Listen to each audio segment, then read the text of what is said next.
Hey guys, I just want to go over where I'm at with the S1 database up to this point. I could really use your feedback. I know some things I need to add in here and do, but any feedback you provide would be helpful. Things that you think you want in an S1 database. Right now, I'm focused on awards, and then I'll do leads and passes, and then personal actions, and so on and so forth, based on whatever input I get back from you. Just keep in mind that I know IPSA is coming out, but it's meant, it's an enterprise system, so tracking your local internal documents, I'm not so sure it's going to do a lot of that for you. But if it does, then we'll adjust fire as we go. So I'm going to go ahead and open it up. So when you first open it up, you're going to see the splash screen opens up, but then you got this security warning for macros and stuff. So, and I'm sure you're used to that stuff by now. So all you do is click the X right here and then enable content, and it'll reset it. So this will open up for a second and then close. When you get in here, you can see this is a database right up front. And so until we get it fully functional, we'll have version 1.0. So hopefully sometime, next week I'll have that done, maybe even this week, depending on how fast I can work.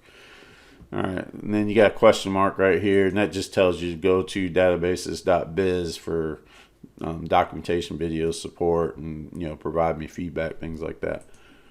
So this is the main dashboard that opens up. You got employees, awards, reports, link to my website, and then admin area where you'll be able to do maintenance and things like that. Over here you got pending awards and total assigned. Eventually I'll have other information over here useful on the main dashboard. Down here is for the S1, NCOIC, OIC to assign task. You see 3 fields. If I click on view task, then you see all the other ones. So if it's complete, it'll be marked complete. Then you have category all awards. All is for the main dashboard. Awards is for the awards clerk, and then we'll add more later. You can assign the task to somebody. In this case, it's on the main dashboard, so it applies to everybody. So it didn't assign it to anybody. Then you have suspense, and then task and the requirements. Up here you have the date, just to help you when you're trying to think of the suspense date. And then so we'll start with employees. Click on employees. Here's the employee list. Just got basic information that we require for tracking awards right now. So whatever I think was required for tracking awards based on DA form 638, that's what I put in here. If I click on the blue hyperlinks over here, so this opens up Master Sergeant Padberg, and this is all dummy data, by the way. And then you can see all the information here. I need to put asterisks for everything in here that's required, which is pretty much everything. And for this one, except for the notes. So you see all the information, all drop-down menus, unless it had something to do with a filter for a report or something that I couldn't allow it to be changed. All you do is double-click in the drop-down menu, so it automatically opens that category for that drop-down menu, and then you can add, modify ranks as you see fit. Same thing with the company information, takes you right there so you can update it. So notice that the category, in order for it to appear in that drop down menu, you need to copy the category, paste it down here, and then put the rest of the information that you need to. There always has to be a category, otherwise that drop down menu doesn't know that it belongs to it. Okay, then some of the stuff is automatically filled in. I'll show you that in a minute. And then every employee has their own section where their awards for them, personal actions, leaves, and stuff's all going to be tracked right here. So you see here for this person, I got 2 awards. Normally probably one would already be complete. Maybe you're working on a new one. But you click on the hyperlink right there to go to the award section. It tells you all the required fields. Got the approved award, I need to move up. These other fields, upgrade, downgrade, interim, posthumous, these are probably ones that you don't use as much. They're on the DA form 638, so it is something you should probably be tracking, so that's why it's in there. But they're not required fields because they're not as used as often, and I automatically fill them in by default with no. Down here you got the document tracker, so the awards report will track the latest thing. So even if I added another value, if it was older than this value, the location date, then it's not going to show up on the rewards report. The rewards report will only show the most recent information for this award. Then you can go to orders, and right here you got orders. If you have more than one order for one award, then chances are you revoked one, because it's either active or revoked. So if you revoke one, it would stay here, but it would be revoked.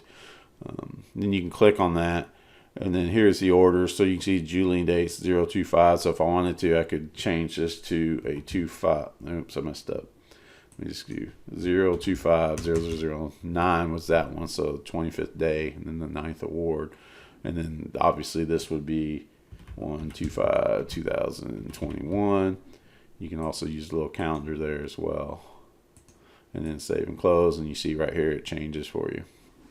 And I'm going to hit save and close again. Brings me back to this employee, and then back over here.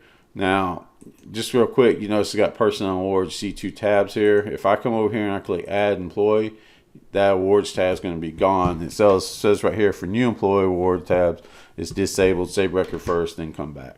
So you would just, and the employee ID it could be a social DOD ID number. It just has to be unique to that employee. So whatever you decide to use, I'm just going to add some stuff in here, and I'm going to put, actually I'm going to put E's.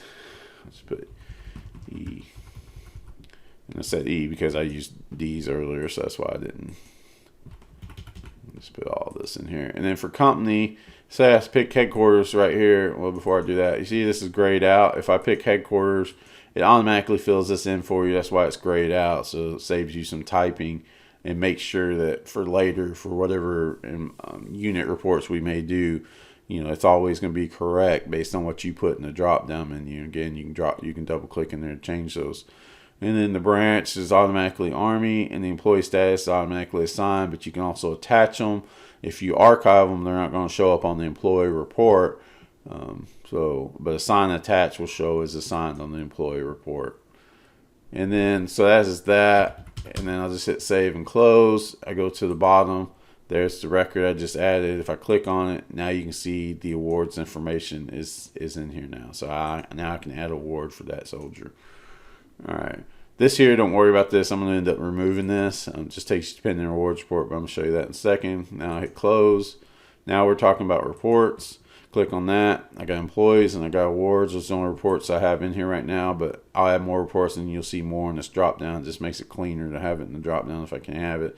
So if I click on employees assign, you notice it'll automatically close that tab for reports. You can just go back to it. So this gives you total assigned employees, battalion count, company count, and then obviously all the employees. I need to probably sort that A to Z for the employee last name, and then you can see the fields are there. And this is I got a lot of dummy data, so this would be a large report. And so that's that. Close that, and then go back to reports, and then I got the awards. So right now I have pending awards. This shows you pending awards, their presentation date, and how many for that month and year that you need to do. So in this case, there's 4, and it shows you the battalion, the company that they belong to, and then that just keeps going and shows you that information. So then you have the fields also right here. All right. And then admin section, in there I've added a update drop down menus, all I got right now, but eventually I'll put backup database, things like that, so that way it'll make a copy of the database for you and some other maintenance things that you need to do. If I click on that, it just shows you all the drop down menus. You can filter by clicking this little arrow here, so you can just, if I just want to see the awards category, then that's what I'll put. Keep in mind, when you fill out a new one, you need to make sure you copy the previous category and paste it in here, because otherwise it doesn't know what drop down menu it belongs to. So you need to make sure you always got a category in there. Hit cancel on that, close.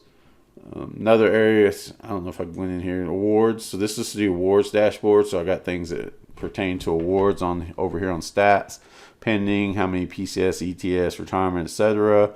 You also have view task here for your awards clerk. So if I view task, you can see I actually assigned somebody a task in here and suspense date and all that information, and that category goes to awards. So if I was to say, I can do another one, just put it in here, hit save and close. I gotta add a refresh when I save and close on that one because it didn't refresh it, so I need to refresh this subform when that opens up. So you can see right there's the information that I added. Suspense dates already passed based on what I picked, but that's okay. And then here's the awards list. So when you come in here to the awards list, it shows all the employees that have pending awards, and then you see all the awards information over here. And then all you got to do is, like, here's Master Sergeant Patberg again. If I click on him, then it's going to take you back in here where you were earlier, because this is where everything gets added in. It's just beneficial to have all the pending awards on an actual list, because maybe you just need to, maybe I need to know all my AAMs that are out there right now. So then I can just look at AAMs. Maybe I want to see all my retirements as well.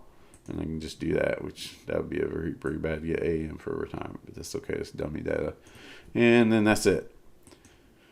And then the reports is the same form as the other one. All the reports go on here unless I get so many that they need their own report form. But for right now, I can just put them right here in one to save space within the database. And then if I click on this will obviously open up my website. So go ahead and do that for you real quick. And then here's the website. And what you do is when you get here, just go to community. And then right here is the S1 database section. So you would go in here and do S1 database information. So you got the wish list check here, support if you have questions. We're talking about awards tracking. So this is where I'd appreciate it if you go ahead and put some information in there for me for what you think should be included. And that's pretty much all I've got. I think I've showed you everything. And one more thing. So if you hit F11 over here, you can see all the tables, queries, and forms and reports. So on employees, you can see these are related. So this is all the awards information. It is linked to the employee. So if you delete the employee, you delete the awards. So just keep that in mind. Normally, you just need to archive the employee and keep them in there, and then the award will remain. And then later down the road, a year or two, if you need to get rid of take the employee out, then that's fine. You can do that. Just make sure you've already archived or sent up your awards data. And that's something else I'll put in the reports too, is a way to extract that data so you can count awards into your reports as well. All right, so now that is it. And if you got any other questions, you want a wish list or whatever, go over to my website and help me out and give me some feedback. I really appreciate it. Thanks.